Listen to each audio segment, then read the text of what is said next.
Blog number 50. Clowning around in a circus that is called Ataxia. The whole Ataxia thing is like the performance of a major balancing act, which is completely the opposite of what we typically think of when one hears the term balancing act. Most of us think of the thrilling execution of the circus feat done inside a large circular canvas tent. The act that involves an acrobat walking across the taut rope that is suspended between two platforms and is somewhere between 15 feet and a mile off the ground. They usually have a long weighted pole that helps them stay balanced while they inch along, trying not to stumble and fall. But if they do happen to lose their balance, they know that there is a large safety net stretched several feet above the ground that will catch them long before they make an unsuccessful splash. The balancing pole that I use is really nothing more than what is commonly known as a walking stick. And the slender rope that I am balancing on is, well, it's pretty much the entire surface of the flat ground. And unfortunately, there is no safety net that could be set up and stretched lower than this.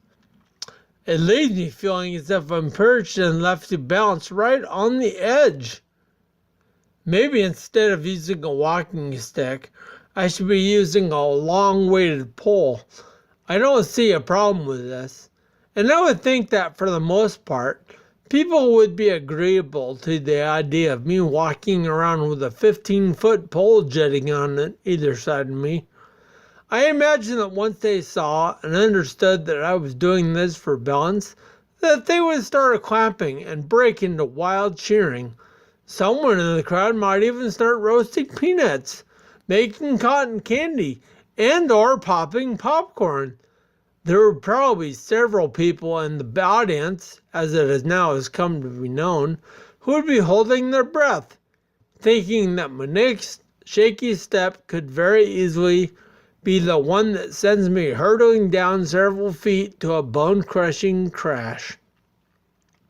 I suppose it is a good thing that I never aspired to run off with the circus as a kid, although I could probably have had a lucrative career as Clumsy the Clown, where everything I try to do ends up with an epic comedic disaster.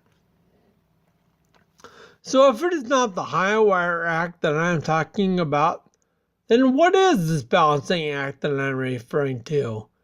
It is the balancing cord that needed to be struck between sitting and standing, between activity and rest. I need to move my muscles frequently and remain active enough so that my entire body does not begin to freeze up on me, making the abilities that I still have become even fewer. Too much activity, however, and I become tired and more vulnerable to injury. It is a constant battle that is fought daily, and I have had to learn to listen harder to my body and pay closer attention to my limitations in a lot of ways. The balancing act in and of itself has become a balancing act. It reminds me in a very similar way to the effect you get when one mirror is reflecting another one, and it appears as if there is an infinite number of windows, all showing the exact same reality. Hey, I'm not trying to overcomplicate or overstate things, but the reason I say this, and the reason I compare it to that multiple viewed mirror, it's just because like multiple reflections on of the same object seems to suggest a certain amount of redundancy. So does the need to balance my balancing act. You could also say that, in many ways, the tightrope that I venture out onto daily as I strive to move safely from platform to platform is a narrow space that exists between activity and injury.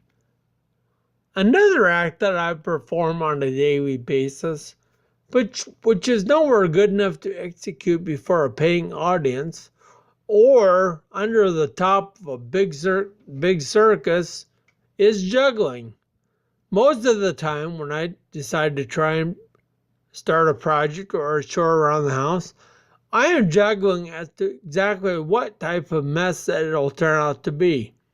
Because instead of 3 rubber balls or 3 bowling pins, I'm juggling whether or not it'll turn out to be a mess, a rather large mess, or a federally declared disaster site. At this point, the juggling starts to bear a closer resemblance to gambling. Jambling. Apparently, I've just made up a new word, and I look forward to being able to use it in everyday conversation. Hey, what are you going to do today? Oh, probably not much. Just going out and doing a little jambling. And then there always seems to be that one circus performer who always manages to insert his head into the mouth of a lion. The thing is that whenever I witness this seemingly brave show of confidence, the one doing the sticking in of the head thing doesn't usually look that assured. Oh, the lion, of course, doesn't look like this is a bad idea. I mean, really, how much easier could feeding time get? But no matter what kind of brave front the human performer in this act tries to put on, you can still see the lack of confidence in their eyes. This must be the same lack of assurance that I have in my eyes when I approach the stairs that I have to go down, tight places, or uneven walking spaces. Because after my family asks me if I'm okay in a particular situation, and I reply that I am, they will reach out anyway and lay a steadying hand on me. I suppose they've witnessed too many times when I will say I'm fine, and then just go right ahead and stumble or fall. I am very thankful for those who hold my hand and support me. And I would like to dedicate this blog to my warm and loving wife and immediate family members who have helped me along this journey. Thank you. I know that it hasn't been easy. I know there have been frustrations over the last 13 years. I just wish that somehow I could keep my head out of the lion's mouth.